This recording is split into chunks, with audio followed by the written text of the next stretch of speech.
तो आज हम एक काफ़ी अच्छी प्रॉब्लम देखेंगे टाइम एंड डिस्टेंस की। तो स्टार्ट करते हैं। आप इंग्लिश एंड हिंदी के अंदर पढ़ सकते हो, ठीक है।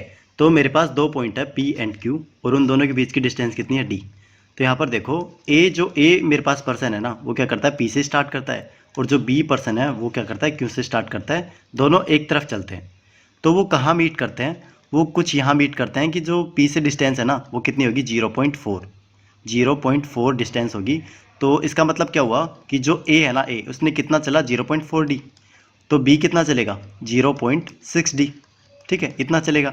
तो यहाँ से मैं क्या कर सकता हूँ, ए एंड बी है ना उनके डिस्टेंस का रेशियो निकाल सकता हूँ। तो वो कितना होगा 0.4 डी, और ये कितना चल रहा है 0.6 डी, तो ये होगा 2:3। ये इनका रेशियो आ गया, और ये सेम स्पीड का रेशियो होगा। क्यों? क्योंकि इनका जो टाइम है ना वो कांस्टेंट है। क्यों? क्योंकि जितना टाइम ए ले रहा है डी तक, यहाँ पर जो बीटिंग पॉइंट है ना आर, वहाँ तक पहुँचने में उतना ही टाइम बी ले रहा है आर तक पहुँचने में, ठीक है। तो ये ही इनका स्पीड का रेशियो होगा, और ये ही इनका डिस्टेंस का रेशियो होगा।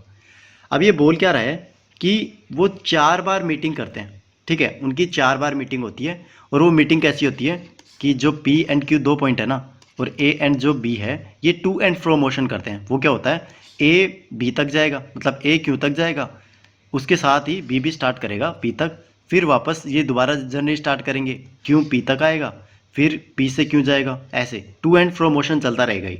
तो हमें बताना है कि 4 मीटिंग के बाद में जब वो मीट करेंगे ना, चौथी मीटिंग वाली मीट करेंगे, तो उस केस में हमारी जो डिस्टेंस पी से कितनी होगी, तो ये हमें फाइंड आउट करना है। तो यहाँ पर देखेंगे 4 मीट, तो पहले मैं क्या करता हूँ टोटल डिस्टेंस निकाल लेता हूँ। तो टोटल डिस्टेंस कितनी होगी जो 4 मीट में वो कवर करेंगे। यहाँ पर देखो फर्स्ट जो ए है वो क्या करेगा पी से क्यू तक जाएगा, तो डी डिस्टेंस करेगा, और क्यू से पी तक कौन जाएगा बी, तो वो भी डी डिस्टेंस कवर करेगा। तो बीच में एक मीटिंग होगी उनकी, ठीक है। तो एक मीटिंग करने पे वो कितना डिस्टेंस चल रहे हैं 2D डिस्टेंस चल रहे हैं। कैसे?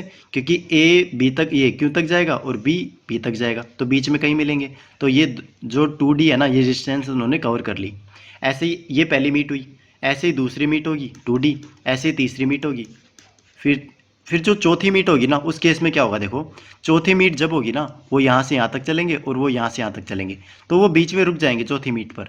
वो ऐसा नहीं करेंगे कि मीट करने के बाद में भी चलेंगे, ठीक है। तो इस केस में हमारे पास जो डिस्टेंस कवर होगी ना वो कितनी होगी, वो सिर्फ डी होगी।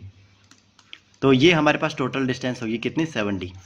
अब यहाँ से देखो डिस्टेंस हमें डिस्टेंस का रेशियो फाइंड आउट है 2:3 का है, ठीक है। तो यहाँ से मैं फाइंड आउट कर लेता हूँ कि जो बी है ना बी ये कितना ट्रेवल करेगा।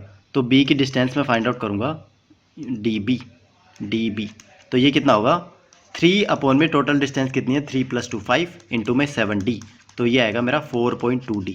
अब 4.22D का मतलब क्या हुआ कि जो मेरे पास P एंड Q है ना, B यहाँ से चला 1D, फिर यहाँ से यहाँ तक चला 2D, फिर ये 3D, ये 4D। 4D में क्या हुआ वो K तक ही आ गया, मतलब ये Q तक आ गया। तो इस केस में फिर चलेगा 0.2D ये वाली डिस्टेंस।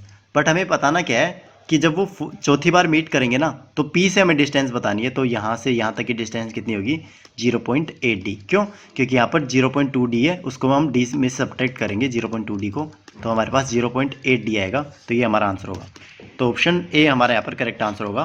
काफ़ी अच्छी प्रॉब्लम थी। Thank you.